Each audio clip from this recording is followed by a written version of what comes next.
Assalamualaikum warahmatullahi wabarakatuh. Alhamdulillah, alhamdulillahi rabbil alamin. Assalatu wassalamu ala asrafil anbiya'i wal mursalin, sayyidina wa maulana Muhammadin. Asyhadu an la ilaha illallahul malikul haqqul mubin wa asyhadu anna Muhammadan abduhu wa rasuluh was-sadiqul wa'dal amin. Allahumma shalli wa sallim wa barik wa karim azanul nabil karim idinil ladzi min jamalika wa innal ladzi min jalalika wa innahu min kitabika wa tahirin wal mujahidina amma ba'du ibadullah. Alhamdulillah, bersyukur kita kepada Allah dengan segala limpahan karunia rahmah dan hidayahnya, serta dengan izinnya juga kita dapat menjalankan amanahnya, beramal dan beribadah zahir batin dunia dan akhirat. Bersalam kita tidak akan pernah kita lupakan, marilah sama-sama kita sampaikan kepada junjungan kita Nabi Allah, Nabi al-akhirul zaman, Rasulullah Muhammad sallallahu alaihi wasallam. Atasnya kalimahnya kita kalamkan dengan membacakan Allahumma sholli ala sayyidina Muhammad wa ala alihi sayyidina Muhammad. Jamaah, bertemu lagi dengan saya Guru Mursyid Syekh Nur Muhammad Buya Irwan Maulana Al-Khalidi, Pasaman, Sumatera Barat. Tentunya dalam makom majelis zikir Ma'rifatullah dalam sarana tayangan YouTube Buya Pasaman Timur yang selalu berbagi wawasan dan ilmu pengetahuan dengan ikhlas zahir batin dunia dan akhirat. Alhamdulillah, pada waktu dan kesempatan ini saya akan berbagi wawasan tentang pemahaman terhadap syariat, hakikat, tarekat dan ma'rifat. Kalau kita berbicara tentang makam atau dikatakan makom ibadah, di dalam Islam memang ada makom ibadah itu, yaitu 4 makom kodrat. 4 makom kodrat ini disiapkan oleh Allah untuk memenuhi, memperlihatkan kebesaran ibadah bernama sholat dengan pencapaian, tingkat pencapaian. Hubungan salahu daim dengan Allah dengan 4 metode tadi adalah 4 makom yang ada, yang mana waktu di zaman Nabi ini 4 makom ini belum ada. Maka dikatakan inilah yang dikatakan akhir zaman.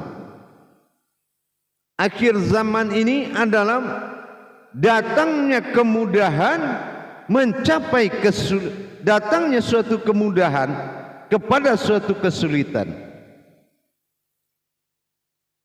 Karena yang dikatakan pemahaman syariat, hakikat, tarekat dan ma'rifat tidak diwariskan kepada zaman lain selain zamannya umat Muhammad. Ini pencapaian. Jadi kalau kita kurang memahami pemahaman terhadap kemudahan ini, maka ini akan menjadi perpecahan. Metode ibadah artinya ini makom, bahasa suaranya makom. Ada makom setingkat amaliyah, ini namanya syariat. Ada makom mudah pencapaian, kalau tidak mampu bersyariat ada rasa, bisa mencapai rasa bagi yang tidak mampu. Bagi yang mampu memudahkan mendapatkan nilai tertinggi, yaitu rasa. Itu hakikat. apalagi tarekat. Tarekat dalam hukum hijaiyahnya kita sudah memiliki jalan. Jalan ini artinya pandangan. Jadi menggerakkan pandangan, ini tarekat. Kalau marifat ini wujud. Wujud ini keputusan. Siapa yang melaksanakan? Mana makom keputusannya? Tujuan akhir. Jadi ini 4 fasilitas makom Islam itu bisa dikerjakan serentak semuanya. Tidak perlu kita pisah-pisahkan. Tapi kalau kita ingin mendapatkan amaliyah, boleh laksanakan. Syariat dengan zikir la ilaha illallah, hakikat dengan zikir Allah Allah, tarekat dengan zikir hu Allah, ma'rifat dengan zikir hu. Silakan memberikan suatu nilai tambah pendekatan mukarabinnya diri kita. Tetapi bukan itu membuat suatu perpecahan. Karena satu sama lain adalah satu ruh. Ya, satu ruh. Nah, kita percontohkan di saat sholat. Bagaimana cara kita memakai keempat-empatnya? Zahir, syariat adalah zahir. Ya, syariat adalah zahir, syarat dan berisyarat. Itu syariat. Zahir, syarat yang berisyarat. Zahir batin dalam himpunan la ilaha illallah zikir. Ya. Nah, kalau kita berdiri dalam salat, tunaikan syariat zahir kepada wujud dan zahir wujud kepada batin. Nah, bagaimana kita melaksanakan zahir batin? Mendirikan zahir batin. Zahiru adalah aktar sifat Tuhan terlihat.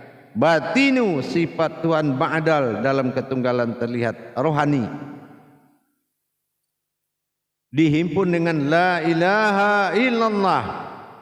Tidak ada yang lagi mewujud melainkan wujud Allah semata. Ini la ilaha illallah. Di dalam solat pasti kita memiliki hakikat. Kenapa ada rakaat? Karena ada hakikat yang menjalankan. Yang digerakkan adalah syariat. Nah, kalau digerakkan butuh pandangan. Butuh pandangan. Nah, inilah tarekat. Bergerak dan memandang. Tetapi siapa yang bergerak dan memandang, itulah marifat. Jadi tidak ada keterpisahan dari makom ini. Syariat, hakikat, tarekat, marifat bukan makom pecah belah. Bukan makom adu domba, bukan makom pecah belah, tidak ada di situ. Di situ hanya satu. Marifat tanpa syariat tidak bisa. Itu wujud siapa yang berdiri. Hakikat tanpa tarikat tidak bisa. Yang bergerak ini rasa apa? Sir, rasa siapa, tujuannya kemana, dan siapa yang menggerakkan, tidak bisa terpisah. Semua dalam makom tauhid. Syariat, hakikat, tarekat, ma'rifat, alif, lam, ha Allah, Muhammad, mim, ha, mim, dal. Kodrat, di, wadi, mani, manikam, batin, napas, tanapas, ampas, nupus, alam, air, api, angin, tanah, alam makhluk, kulit, daging, urat, tulang, semua kodrat di dalam himpunan syariat, hakikat, tarekat, ma'rifat. Bisa semua tajalli kaji masuk ke dalam makom tersebut. Jadi kalau kita melaksanakan syariat, tinggal lagi pemahaman ketingkatan ketinggian. Nah, ini kembali kepada tajalli kajinya. Ya, kembali kepada tajalli kajinya kalau untuk tingkat ketinggian. Kalau syariat itu hanya fiddin, yaitu menggerakkan dalam peraturan, jatuh ke fikih. Kalau dia sudah naik ke hakikat, ini fikih berubah jadi faqih. Faqih itu faham. Nah itu, ya. Kalau faham sudah berubah jadi, kalau hakikat sudah berubah tarikat, ini iman. Nah kalau tarikatnya sudah berwujud, ini namanya ma'rifat. Inilah ilmu. Tinggal lagi kita mentajalikan kepada hukum dua perkara. Hukum ibadah langsung dengan ibadah tidak langsung. Apa yang dikatakan ibadah langsung dan tidak langsung? Nah ini ada ibadah, ada amaliyah. Kita harus pasang di mana yang empat ini? Jadi kalau kita pilih jamaah para hadirin, itu namanya gagal iman. Gagal iman kita, disuruh mengimani malah memilih iman. Nah ini juga tidak boleh. Semuanya adalah nikmat dan pertolongan dari Allah. Tidak juga boleh kita pilih-pilih, jangan fasik, hindari. Oh nanti dibilang, alah itu orang sholatnya syariat. Aduh maklumlah, dia itu kan sholatnya sudah hakikat. Apalagi bapak itu tuh sudah sholatnya tarekat, itu luar biasa. Wah yang luar biasa banget itu bapak itu sholatnya ma'rifat. Itu juga tidak ada bahasa begitu. Semuanya di dalam satu wujud alafa, mendirikan sifat Tuhan dalam diri. Jadi tidak ada perpisahan dan perpecah belahan di dalam makom Islam. Syariat, hakikat, tarikat, ma'rifat. Dalam pemahaman tasawuf dan tauhid, silakan. Kalau ingin menambah, menjalankan tarekah ke amaliyah lain, silakan. Tapi itu kan sudah sunnah sifatnya. Tapi dalam makom fardu tidak ada perpisahan, tidak ada perbedaan. Siapa yang tahu yang sholat itu pakai jasad apa? Siapa yang tahu siapa yang memakai jasadnya? Banyak pertanyaan.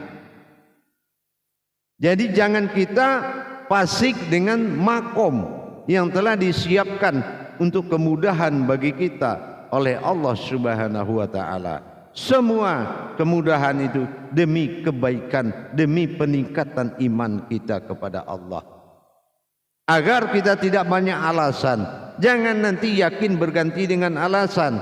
Makanya disiapkan oleh Allah 4 fasilitas cara beribadah, tetapi bukan memisahkan ibadah. Sekali lagi saya sampaikan, bukan memisahkan ibadah. Allah tidak pernah suka dengan perpisahan. Ingat, alafa, alif, menyatukan. Nah, dengan demikian kita tingkatkan pemahaman, jangan berprasangka kepada tingkat iman, tingkat makom. Semuanya adalah kebaikan untuk kita.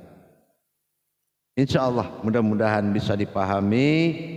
Yang sudah tahu saya ganti mengingatkan, yang belum tahu belajarlah bagaimana menjalankan sekaligus agar kamu tidak jadi munafik dari fasik tadi. Demikian untuk jamaah sekalian, para hadirin dan hadirat, kaum muslimin dan muslimat. Bagi yang ingin mendapatkan tuntunan, silakan menghubungi nomor telepon saya langsung 0813 9833 7904 atas Guru Mursyid Syekh Nur Muhammad Buya Irwan Maulana Al-Khalidi. Insyaallah mudah-mudahan berbagi adalah nikmat yang sangat dipuji, sikap yang sangat dipuji. Hati-hati, gurumu adalah ahli dirimu. Rasakan sebelum menetapkan sesuatu yang kamu inginkan.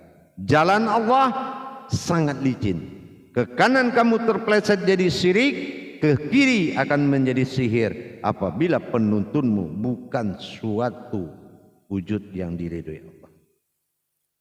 Alhamdulillah, tanpa mursyid hati-hati. Barakallahu ya karim ya rahman ya rahim.